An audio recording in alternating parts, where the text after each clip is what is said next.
So welcome to the San Francisco 49ers Museum here at Levi Stadium.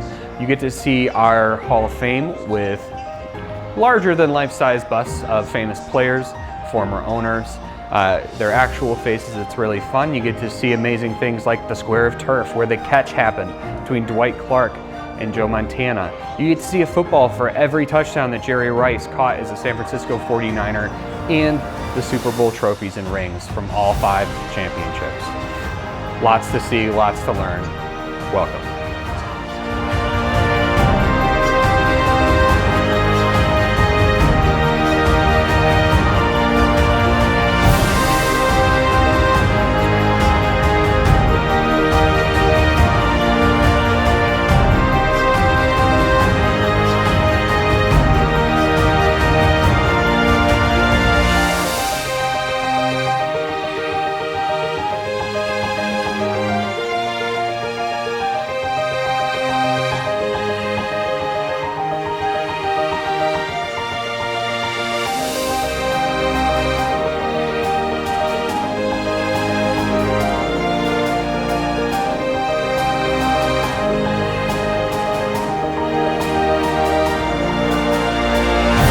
Okay, so welcome to the BMY Mellon Club West.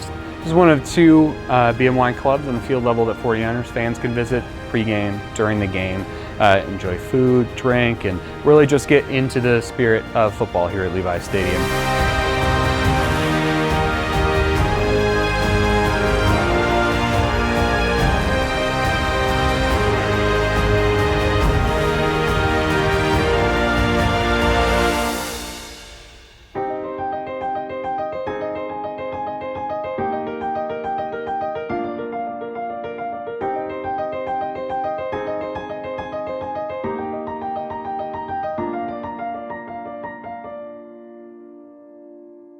So my role at the San Francisco 49ers, my title is producer, and I work with the video group, the video team. So we are the in-house marketing agency for the San Francisco 49ers. I'm a San Francisco 49ers team employee. I'm a camera operator and video editor by trade. That's role 1. I have 3 jobs that I do here. My second job that I do is live event production. So I produce all the live events that we do, such as our weekly live show, 49ers Live, on all the social platforms. Tune in every Monday at noon after a 49ers game. I produce all the segments in that studio that we visited earlier. Those are all the kinds of things that I do with the TriCaster. And then on top of that, I also manage our archive, which is where we store and catalog all the video that's ever been shot. So that's another big role that I occupy here. So.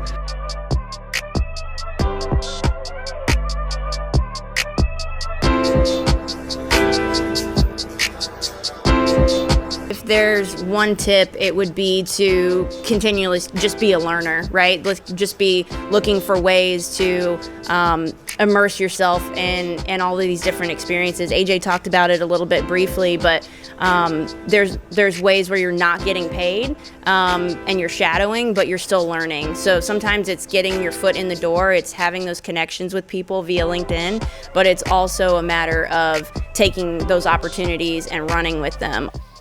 Every job has its days, right? But I mean, it's hard to call what we do work. Everything puts in perspective. Like, we get to cover a football team for a living. There are good days and bad days, like any team or like any job. But what we get to do, we're very lucky. So I think the biggest point I would make when you are trying to build relationships with people is have interactions, and this goes for if you're trying to get an internship, if you are trying to get to know a professor, if you're trying to get to whatever, right? I mean, if you are trying to build a relationship with someone who might be able to help you, don't limit all of your communication and all of your interactions to needing something, right? Like when I see players, how are you? How are your kids? How's your family? How was this? How was that? What'd you do on your day off? Whatever, kind of chopping it up a little bit and building those relationships so it's not like every time it's like, oh, here you go, like here's Joe, like he's gonna ask for something, right? And like you don't want that to be the expectation is when you are building a relationship with someone that you think is gonna be valuable to you.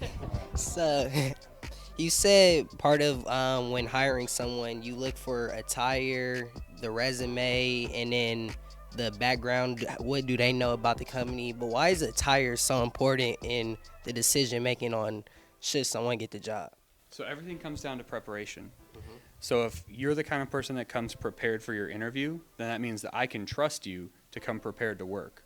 And it has nothing to do with, oh, like you wore a tie and like wearing a tie is really important. What matters is that you cared so much about this job that you showed up as prepared as you could possibly be.